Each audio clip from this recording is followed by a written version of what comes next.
Well, it's not every day we get to speak to a Pixar artist, especially one born in Pretoria in South Africa. Ferdi Scheepers has spent the past 23 years at the legendary studio behind Toy Story, Finding Nemo, and Inside Out, films that redefined animation and storytelling.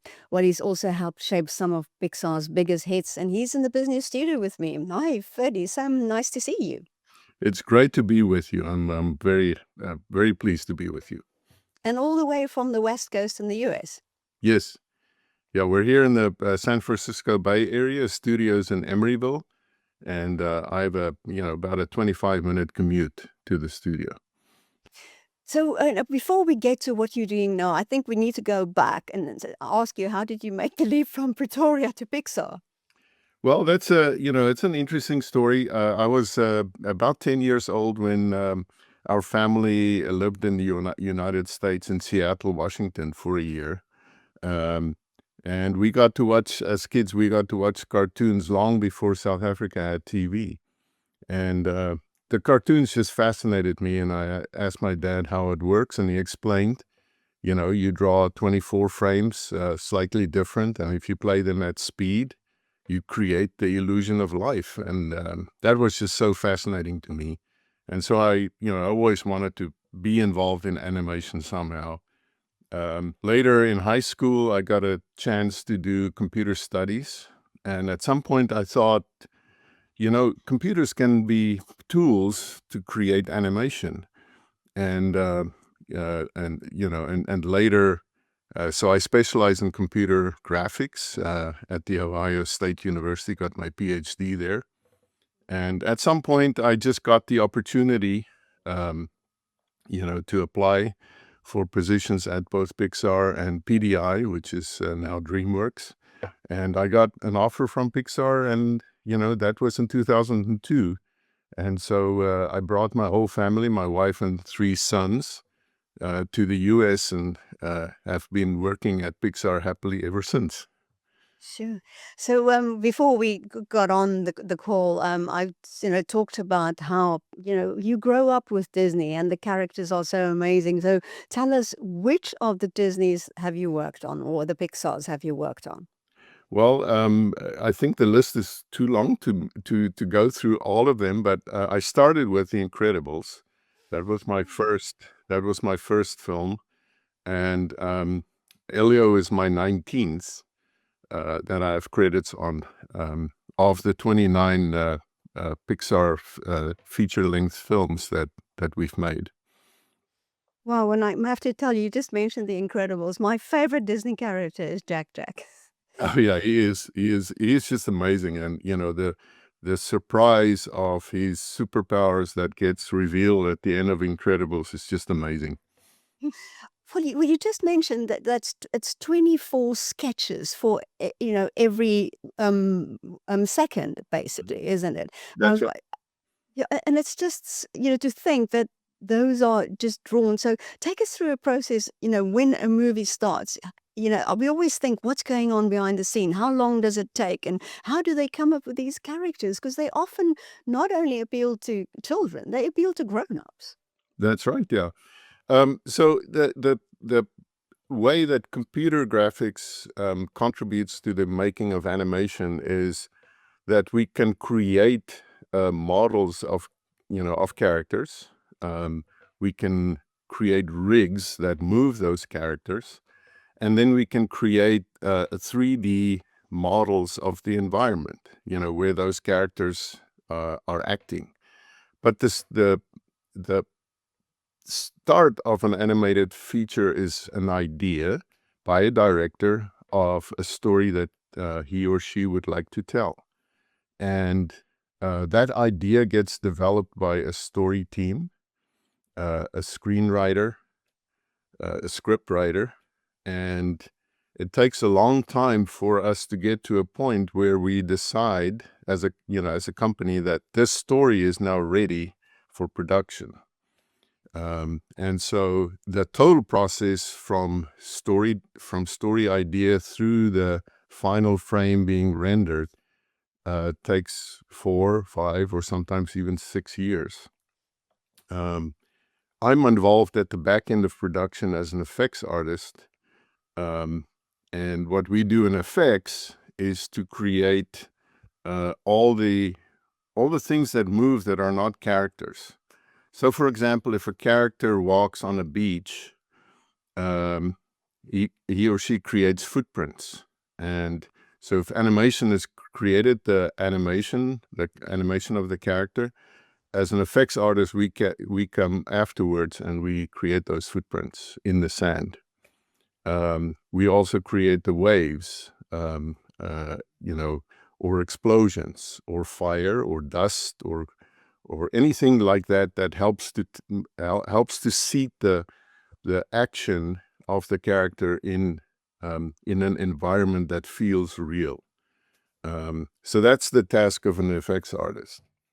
Sure, and it feels to me that Disney has speeded it up because I remember like one movie a year, and now, or I don't, maybe even less than that. But now it's sort of more often. So, what kind of pressure does that put on people like you?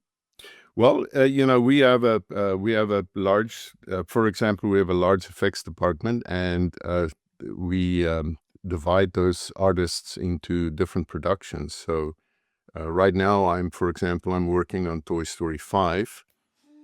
Some other artists have just finished the movie Hoppers that comes out next year, and others are moving on to a movie that's after Toy Story 5.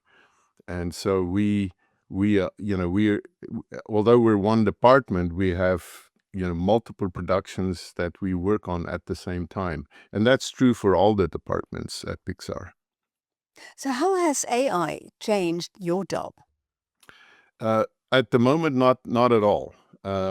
We are, as Pixar, we're interested in AR and AI just like any other company is. And we are exploring ways that AI can be used as a tool. But in our case, because we are working in a very creative environment, we believe that the people are the creators of that, of that excitement, of that emotion, of the story that we would want to tell. And we want to be able to use AI just like we use computers right now as a tool in the hands of artists. So, your latest project is a boy who wants to be abducted. What was it like working on that? I had a fun time working on Elio. I was involved in the project for almost 4 years, which is unique because effects artists usually work at the end of a production, more or less in the final year of the production cycle. However, on Elio, I had the chance to work with the production designer and his team because we helped to create one of the characters in Elio. It's a character called Oo. Oo is a liquid supercomputer. It's kind of an emoji-like character that helps Elio navigate the communiverse where he gets abducted to, and helps him, with all the adventures that he goes through. The technology that we used for Oo is something called implicit surfaces, which is a very unique and a new way of doing characters, and it gives tools in the hands of animation to make very, very dynamic morphing actions and so on for Oo. And then my contribution in addition to that was to create electric signals that's embedded inside Oo to kind of communicate the fact that Oo is an intelligent supercomputer being. So, do you have a favorite of the Pixar that you've been working on? The Pixar movies. Yep. Um, when I get asked that question, I often say the last one was my favorite. In other words, Elio. Um, it's a beautiful movie. It's a beautiful story, and we make these movies for the big screen, and so I would encourage people to go and watch it in theaters because um, once Elio gets to the communiverse, there's just these amazing characters, an amazing environment, beautiful detail, colorful and rich detail. But the story itself is, it's amazing. It tells of a boy that feels that he doesn't belong anywhere, and he learns how to make connections with other people and to be vulnerable with other people, and in that way he makes a friend and learns um, how to make more friends when he gets back. But if I have to choose one, it's probably it's probably The Incredibles, being my first Pixar film. And then I also have a very soft place in my heart for a short that we did that happened to win the Academy Award, and namely Piper. And I was the effects supervisor on Piper. An Academy Award. I didn't do my proper research. That sounds amazing. Yeah. Yeah. So Piper was the first short after For the Birds, which won, I think, in 2003, if I remember correctly. So Piper was the first Pixar short to win an Academy Award for a short since For the Birds. So, were you able to take all your kids to the Disneys or possibly grandchildren? Well, my three boys are now adults, and they're married and they have their own kids. And this time with Elio, um, I was privileged to take my one granddaughter, Chloe, to the Elio screening at Pixar. We have these friends and family screenings before the movie gets released. And it was just wonderful to take her and, of course, her dad and to the screening. And, it was wonderful. A great privilege just to see their smile and see how they react and so on is wonderful. It's definitely something that can be enjoyed by a couple of generations. Yes, absolutely. Sounds an amazing career. So, what's next for you? Are you allowed to tell us something about what you're working on? Well, I'm working on Toy Story 5, and it's it's a beautiful story. I can't reveal anything of it, obviously, but it's a beautiful story, and we're having lots of fun creating the effects for Toy Story 5. Ferdi Scheepers, thanks so much for speaking to us. You're very welcome. Thank you for having me on.